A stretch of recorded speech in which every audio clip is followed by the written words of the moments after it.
Hello friends, आप देख रहे हैं अमित गुरुकुल क्लास में। मैं अमित कुमार आपके सामने लीनियर इक्वेशन टू वेरिएबल के एक बहुत ही मजेदार मेथड को लेकर आया हूँ। वो मेथड तो चूंकि क्लास 10th में दिया हुआ है, कहीं कंपटीशन में, जैसे कि अभी तक के क्लास 10th में आपने क्या क्या पढ़ा है, जैसे सब्स्टिट्यूशन है, एलिमिनेशन है और क्रॉस मल्टीप्लिकेशन है।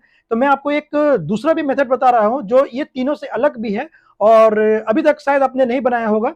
तो चलिए उस मेथड का हम लोग इस्तेमाल ये जिक्र करते हैं। उस मेथड का नाम है इक्वेटिंग मेथड। वो इक्वेटिंग मेथड से हम किस तरह से इस तरह के सवाल को हम सॉल्व कर सकते हैं। तो आप देखिए इसके पूरे प्रोसेस को देखिए। एक सिंपल सा मतलब लिया हुआ इक्वेशन लिया हुआ है, इसको हम इक्वेटिंग मेथड से हम इसका कैसे एक्स एंड वाई को फाइंड आउट कर सकते हैं, आप इसे थोड़ा देख लीजिए। तो सपोज कीजिए कि सबसे पहले हम इसमें से एक्स को फाइंड आउट करते हैं। इस इक्वेशन फर्स्ट में से सबसे पहले हम एक्स को फाइंड आउट करते हैं। तो कैसे एक्स को फाइंड आउट कीजिएगा? तो सबसे पहले आप इसको लिखिएगा 2x is equal to 17 minus 3y। इसको तो लिखने में आपको कोई परेशानी नहीं होगी, आप इसको लिख लीजिएगा। और x इज इक्वल टू आप क्या लिख सकते हैं? 17 माइनस 3y डिवाइडेड बाई 2। ये तो आप लिख सकते हैं। तो चलिए इसको लिख कर रहने दीजिए। उसके बाद आप आ जाइए इक्वेशन सेकंड में। इक्वेशन सेकंड में सेम, अगर आपने इसमें अगर एक्स फाइंड आउट किया है तो इसमें भी आपको एक्स फाइंड आउट करना होगा। तो चलिए 3x is equal to 6 plus 2y लिखिए, और x is equal to 6 plus 2y by 3।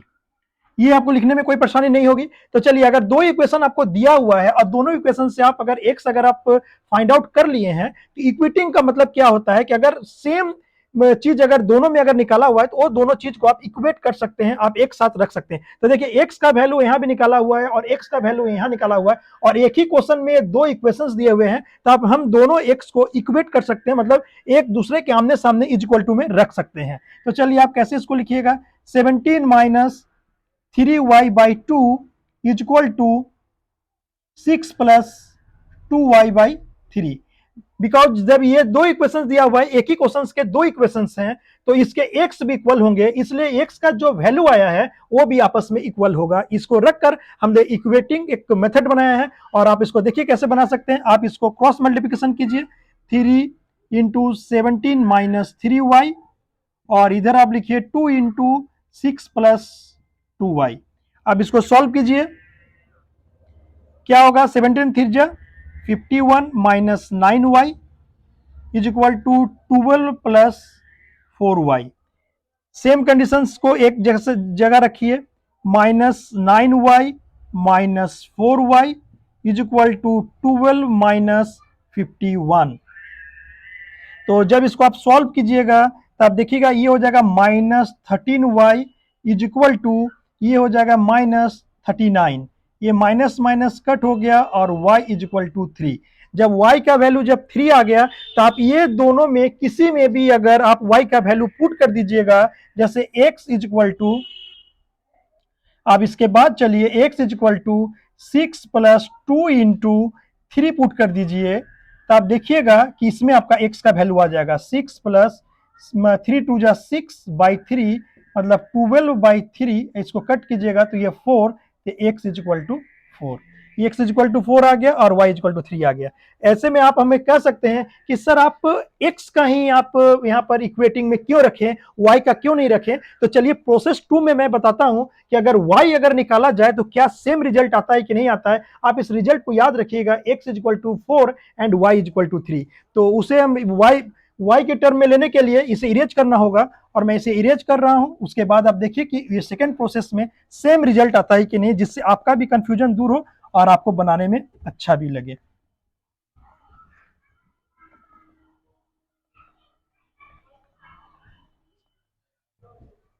चलिए अब इस बार y को लेते हैं। तो 3y is equal to 17 minus 2x। तो y इज इक्वल टू कितना हो जाएगा? 17 माइनस 2x डिवाइडेड बाई 3।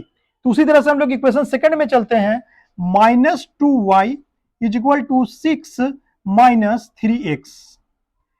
अब यहां पर अगर माइनस को अगर वो करना है तो आप यहां पर कीजिए, माइनस कॉमन लीजिए, तो ये हो जाएगा 3x माइनस 6, और ये माइनस माइनस कट कर दीजिए, and y is equal to हो जाएगा 3x माइनस 6/2।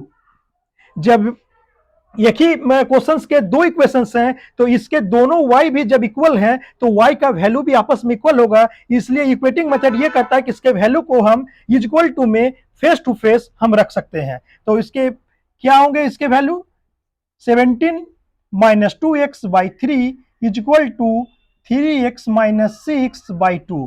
देन आफ्टर बस सेम प्रोसेस कि आपको क्रॉस मल्टीप्लिकेशन करना है। क्रॉस मल्टीप्लिकेशन में 2 into 17 minus 2x and 3x minus 6। आप इसको सॉल्व कीजिए, ये हो जाएगा 34 minus 4x is equal to 9x minus 18। अब इसको आगे बढ़ाइए, -4x minus 9x is equal to -18 and -34। तो ये आपका हो जाएगा -13x इज इक्वल टू -52। और ये देखिए आपके माइनस माइनस कट हो गए और x इज इक्वल टू 13 4 जा 52। ये देखिए आपका x इज इक्वल टू 4 आ गया। और इसमें आप किसी भी इक्वेशन में, चाहे ये इक्वेशन बोलिए या ये इक्वेशन बोलिए, किसी भी इक्वेशन में आप डालिए। तो चलिए इसी इक्वेशन में हम डालते हैं, मतलब x का वैल्यू को हम पुट करते हैं उसमें। y is equal to 3x minus 6 by 2। तो 3 into 4 minus 6 by 2 is equal to 3 4 जा 12, 12 माइनस 6 बाई 2 मीन्स 6 बाई 2। ये कट डाउन और ये 3, तो y का वैल्यू आ गया 3। अगर आपको अपना पुराना रिजल्ट, अगर इसके पीछे का प्रोसेस का अगर रिजल्ट आपको याद होगा तो आपको उसमें भी x is equal to 4 and y is equal to 3 आएगा। तो आप इक्वेटिंग मेथड से भी आप इस तरह के क्वेश्चंस को आप सॉल्व कर सकते हैं। लेकिन क्लास 10th में कहीं भी इक्वेटिंग मेथड का जिक्र नहीं है, उसमें सिर्फ सब्स्टिट्यूशन का, एलिमिनेशन का और क्रॉस मल्टीप्लिकेशन का ही जिक्र है।